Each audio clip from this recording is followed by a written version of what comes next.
இனி விரிவான செய்திகளை பார்ப்போம். நலிந்த உயர்சாதியினருக்கு 10 விழுக்காடு இடஒதுக்கீடு வழங்கும் மசோதா மக்களவையை தொடர்ந்து மாநிலங்களவையிலும் நிறைவேற்றப்பட்டது. விவாதத்தின் போது மசோதாவை ஆதரிக்கும் தொனியில் மார்க்சிஸ்ட் உறுப்பினர் ரங்கராஜன் பேசியதால் அவரை நோக்கி இப்படி அநியாயமாக நடந்து கொள்ளலாமா என கனிமொழிக்கும் கூறினார். நலிவடைந்த உயர்சாதியினருக்கு 10 விழுக்காடு இடஒதுக்கீடு வழங்கும் மசோதா மக்களவையில் நிறைவேறியதைத் தொடர்ந்து மாநிலங்களவையில் நேற்று அறிமுகம் செய்யப்பட்டது. அப்போது திமுக உறுப்பினர் கனிமொழி மசோதாவை தேர்வுக்குழுவுக்கு அனுப்ப கோரி தீர்மானம் கொண்டு வந்தார். அந்நேரத்தில் மார்க்சிஸ்ட் கம்யூனிஸ்ட் உறுப்பினர் டி.கே. ரங்கராஜன் மசோதாவில் திருத்தத்தை முன்மொழிந்தார். ஆண்டுக்கு 8 லட்சம் ரூபாய்க்கு கீழ் வருமானம் பெறும் நலிவடைந்த பிரிவினருக்கு இந்த இடஒதுக்கீடு கொண்டுவரப்படுவதாக ஆதரிக்கும் துணியில் அவர் பேசினார். அப்போது ஆவேசமாக அவரது அருகே சென்ற கனிமொழி, நீங்கள் மசோதாவை படித்துவிட்டுத்தான் வந்தீர்களா? இதென்ன அநியாயமாக இருக்கிறது, நீங்கள் எப்படி இப்படி பேசலாம் என குமுறினார்.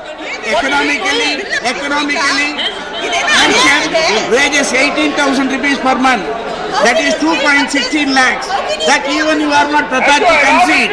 7th Pay Commission recommends 18,000 rupees minimum. The bill fixes its findings of less than rupees 8 lakhs per annum, which will really benefit those truly deprived. I don't know which land is going to be taken. Lands are being mentioned, properties are mentioned. 2 days nationwide strike, economically mentioned wages 18,000 rupees per month. That is 2.16 lakhs. That even you are not prepared to concede. 7th Pay Commission recommends 18,000 rupees minimum. That also you are not prepared to concede. Planning this shall rupees. தனியார் துறையிலும் இடஒதுக்கீட்டை அமல்படுத்த வேண்டுமென DK. Rangarajan வலியுறுத்தினார். அமளியால் ஒத்திவைக்கப்பட்ட அவை பிற்பகலில் கூடிய போது உயர்சாதியினருக்கான இடஒதுக்கீடு தமிழகத்தில் அமல்படுத்தப்பட்டு வரும் இடஒதுக்கீட்டை பாதிக்கும் என மாநிலங்களவைக்கான அதிமுக தலைவர் நவநீத கிருஷ்ணன் குற்றம் சாட்டினார்.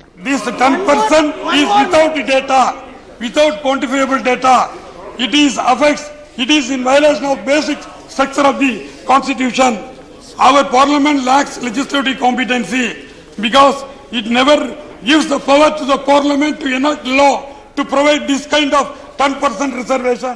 அதனைத் தொடர்ந்து மசோதாவுக்கு எதிர்ப்பு தெரிவித்து அதிமுகவினர் வெளிநடப்பு செய்தனர். நான் பெரியார் பிறந்த மண்ணிலிருந்து வருகிறேன் என பேசத் தொடங்கிய கனிமொழி, ஒருவர் மதம் மாறினாலும் சாதியை மாற்ற முடியாத நிலை உள்ளதாகவும் பொருளாதார அடிப்படையில் இன்றி சாதி அடிப்படையிலேயே இங்கே மக்கள் புறக்கணிக்கப்படுவதாகவும் கூறினார். But today you're bringing a number saying it's 10%. But how do you justify that number? And have you done any study that this number is going to help these people? They help the economically depressed classes. The numbers you're saying 8 lakhs. பொருளாதார அடிப்படையில் இடஒதுக்கீடு வழங்குவது அரசியலமைப்புக்கு எதிரானது என இந்திய communist கட்சி உறுப்பினர் D. ராஜா வாதிட்டார். விவாதத்தில் பங்கேற்ற கபில் சிபில் மசோதாவை தாங்கள் ஆதரித்தாலும் தேர்தலை கருத்தில் கொண்டு தாக்கல் செய்யப்பட்டுள்ளது என குற்றம் சாட்டினார்.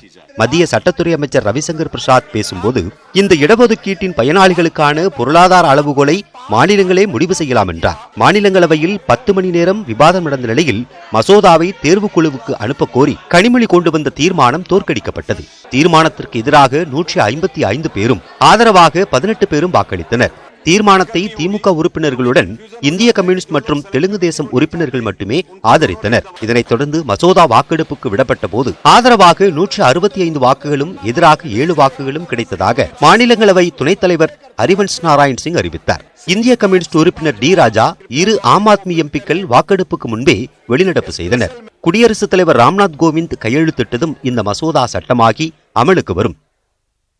இதனிடையே மசோதா நிறைவேற்றப்பட்டதன் மூலம் அரசியலமைப்பை வடிவமைத்தவர்களுக்கும் சுதந்திர போராட்ட வீரர்களுக்கும் பெருமை சேர்க்கப்பட்டுள்ளதாக ட்விட்டரில் பிரதமர் நரேந்திர மோடி மகிழ்ச்சி தெரிவித்துள்ளார். இது சமூக நீதிக்கான வெற்றி என்றும் அவர் குறிப்பிட்டுள்ளார்.